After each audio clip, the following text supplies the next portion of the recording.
Aujourd'hui, on va faire quelque chose d'extrêmement basique en argentique. On va charger un film 120 dans une spire.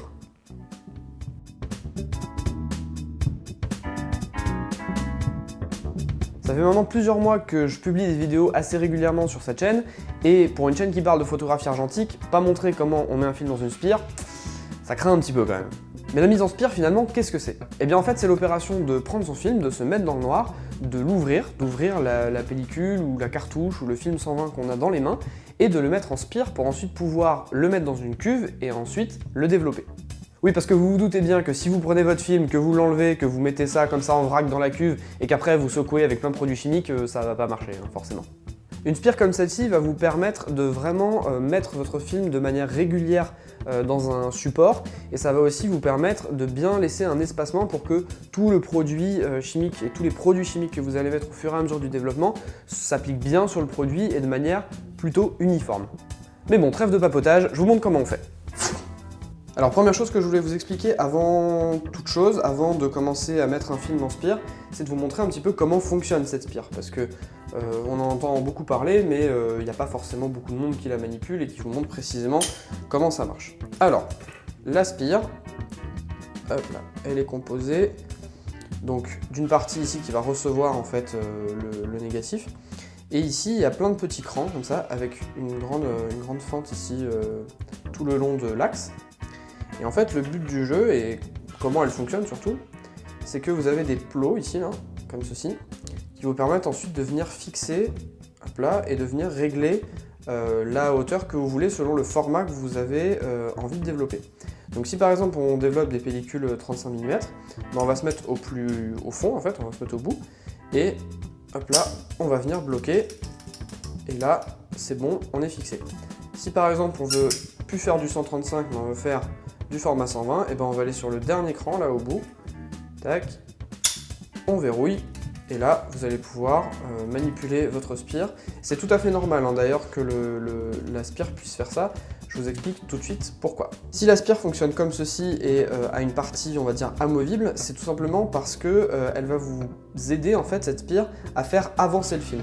Alors je vous montrerai dans la pratique que bon, ça peut s'utiliser, mais des fois si votre film bloque, c'est plutôt pas mal d'essayer de faire avancer directement avec les doigts, mais après, ce sera à vous de développer votre propre technique.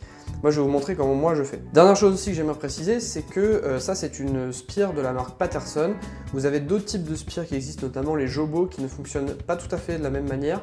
Malheureusement, j'en ai pas à titre personnel, donc je peux pas vous en montrer, mais à la rigueur, dans une prochaine vidéo, je vous montrerai peut-être comment on fait pour charger un film dans une spire Jobo qui n'a pas vraiment le même fonctionnement, mais ça reste quand même des principes qui sont assez similaires. Une fois que la spire est réglée pour le format qu'on souhaite développer, on va la mettre de côté et on va parler un petit peu du film qu'on va développer. Étant donné que j'ai réglé ma spire sur le format 120, vous vous doutez bien que je vais développer du format 120.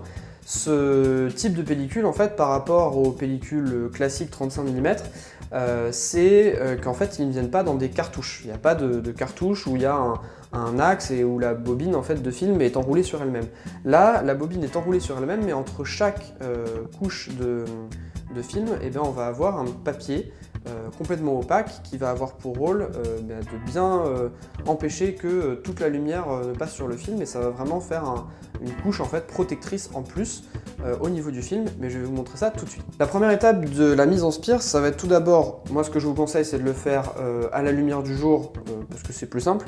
Ça va être tout simplement de décoller, hop là, la partie qui est en général que vous avez collé pour empêcher que votre film ne s'ouvre, votre bobine ne s'ouvre.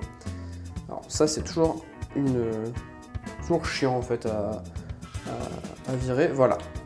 C'est pour ça que je vous conseille de le faire à la lumière du jour parce qu'en général vous y voyez mieux. Donc une fois que vous avez réussi à enlever la petite partie scotchée, vous avez votre rouleau qui se présente comme ça. Alors là, pas d'inquiétude, hein. Ça, c'est pas du tout la pellicule, c'est vraiment du papier opaque, le papier opaque dont je vous parlais juste avant. Mais par contre, si vous déroulez de trop, là, vous allez commencer à avoir la pellicule qui va arriver. Donc à partir de là, ce que je vous conseille, c'est de vous mettre vraiment dans le noir, de faire bien attention à éventuellement calfeutrer les portes si jamais vous avez de la lumière qui vient de l'extérieur. Le mieux, c'est quand même d'avoir une salle de bain ou des toilettes. Les toilettes, c'est vraiment idéal parce qu'en général, c'est des pièces qui sont au milieu des appartements ou des maisons, et en général, c'est là où il y a le moins de lumière. Mais si jamais vous avez des gros détalonnements abonnements de portes, des gros espaces sous les portes, n'hésitez pas à venir mettre une serviette ou quoi que ce soit, parce que quand on rentre dans une pièce noire, quand on a l'habitude de la lumière, on se dit ah bah c'est cool, il fait noir et tout, et puis en fait au bout de 2 minutes, vos yeux s'adaptent et vous vous rendez compte qu'il fait super jour dans la pièce, c'est pas du tout bon pour votre film. Donc pensez bien à vous mettre vraiment dans le noir et à calfeutrer éventuellement les portes. Une fois que vous êtes dans le noir et que vous êtes paré, vous gardez bien votre film comme ceci, et là, hop, voilà, vous avez le film qui sort, comme ça vous voyez à quoi ressemble un film qui a été exposé. Voilà, donc il y a une face qui est complètement opaque, et l'autre qui est un peu plus réfléchissante, donc ça c'est plutôt mat on va dire, et ça c'est plutôt brillant, c'est le côté brillant. Hop là, donc là ce que vous allez faire, c'est que vous allez tout simplement prendre votre pellicule, hop là, déplier le rouleau tranquillement, comme ceci, et vous allez surtout essayer de récupérer la pellicule, c'est ça qui nous intéresse en fait.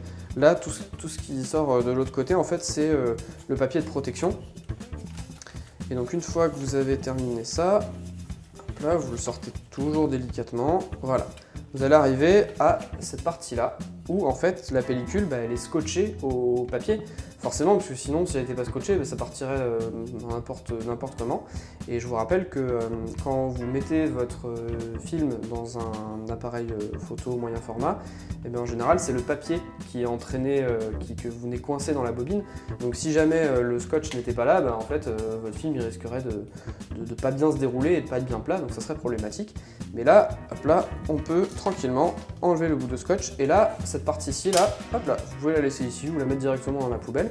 Et moi, ce que je vous conseille tout de suite après, c'est que le scotch, hop, vous le rabattez comme ceci sur la pellicule, comme ça, vous n'êtes pas embêté. Une fois que vous avez fait ça, toujours dans le noir, bien sûr, vous allez laisser le bout scotché en fait revenir, parce que de toute façon, il est déjà plus ou moins formé le film, et vous allez redéplier dans l'autre sens, comme ceci, toujours en y allant très délicatement. Voilà, rien brusqué. Et vous allez vous retrouver avec le début de votre film. Ou la fin, je sais jamais. Alors à partir de là, pour moi, il y a deux écoles. Il y a ceux qui coupent légèrement les côtés comme ça pour faciliter l'entrée dans la spire. Et il y a l'autre école qui dit que on s'en fout et qu'en fait on peut les mettre directement, on peut mettre directement le film, on s'en fout. Moi ce que je vous conseille, c'est que dans un premier temps, pour vous faciliter la tâche, si jamais vous voyez que ça passe pas très bien, vous pouvez couper mais vraiment légèrement le bout ici, histoire que ça n'accroche pas. Mais faites pas l'erreur en fait de couper beaucoup trop de film ou de le couper en arrondi ou je sais pas quoi, enfin bref. Faites vraiment des toutes petites coupes, parce qu'en fait le problème c'est que quand vous allez la rentrer à l'intérieur de la spire, votre pellicule, le problème c'est que le bout il va pas être assez large et en fait il va avoir tendance à plonger dans la spire. Et après à rattraper et à vraiment bien aligner avec la première partie de la spire, c'est vraiment pas facile.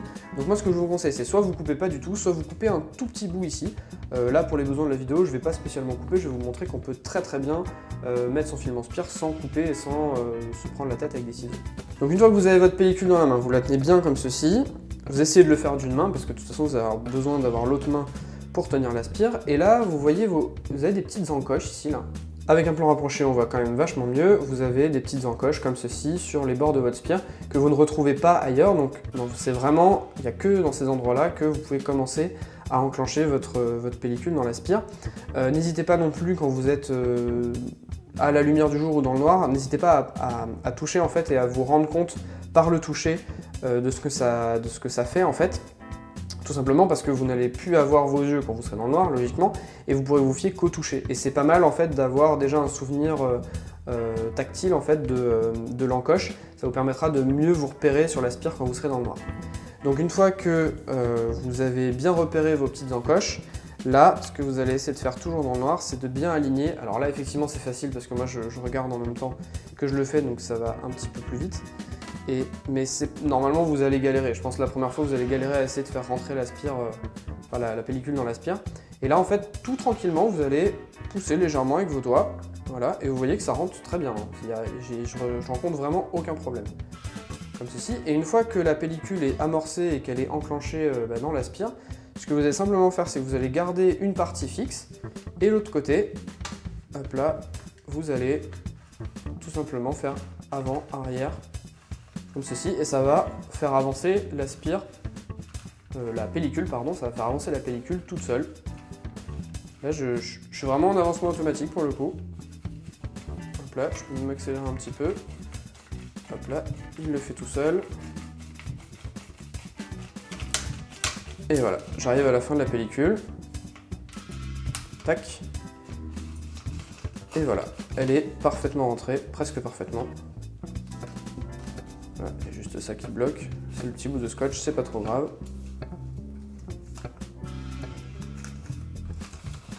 Voilà. Et là, votre pellicule, elle est correctement mise dans l'Aspire. Je vais le refaire pour vous montrer un petit peu d'autres techniques, peut-être pour aller un petit peu plus vite. Parce que des fois, avec l'avancement automatique, vous allez vous apercevoir que ça avance pas bien comme vous voulez, etc. Donc vous allez peut-être avoir besoin de dégager la pellicule un petit peu de l'Aspire ou du point bloquant. Donc je vais vous montrer peut-être une autre technique, une autre façon de faire, peut-être de manière aussi un peu plus rapide. Donc on se retrouve dans notre situation initiale, on a notre film qui est ici et notre spire dans la main gauche. On va, comme tout à l'heure, l'enclencher, voilà, en passant les petites billes. Vous voyez qu'ici il y a des petites billes qui font que ça bloque le film, donc il faut les passer dans un premier temps. N'hésitez pas aussi à tirer le film pour l'emmener aussi dans l'Aspire, il ne va pas le faire tout seul forcément. Une fois qu'il est enclenché, moi ce que je vous conseille, c'est vous prenez vraiment vos deux mains, comme ça vous les mettez sur le côté, ce qui fait qu'en fait le film ici, il ne va pas pouvoir remonter, enfin voilà, vous allez pouvoir contrôler votre film en fait avec les derniers doigts que vous avez là, comme ça, l'auriculaire. Et vous allez vraiment vous mettre comme ça, et avec vos pouces en fait, vous pouvez vous permettre de légèrement appuyer sur le film pour l'aider à avancer. Donc là, hop là, vous faites le même mouvement, et je peux même accélérer, en mettant toujours mes pouces, hop là, et là, ça y est, c'est enclenché. Alors vous avez toujours ce petit point bloquant en général qui est le scotch, vous embêtez pas trop, vous le faites avancer un petit peu, ou évitez de forcer quand même un peu trop. Mais en général, voilà, le bout de scotch, il passe, il faut juste faire un petit peu avancer de manière un peu forcer la pellicule. Une chose sur laquelle je voudrais revenir, parce que c'est sûr que ça va vous arriver, il y a de fortes chances qu'au moment de la mise en spire, surtout les premières, vous vous retrouviez bloqué, il y a des choses qui passent pas, ça veut plus avancer, enfin bref, vous vous retrouvez un peu embêté. Peut y avoir plusieurs raisons à ça et plusieurs remèdes, on va dire. La première, c'est pas méchant, c'est en général le film qui veut pas bien s'enclencher, donc là en fait c'est à vous avec vos doigts d'essayer de trouver, de remettre délicatement le film dans l'axe dans lequel il est censé aller, éventuellement de tapoter ici sur le côté pour bien remettre dans l'axe le film, l'axe de rotation.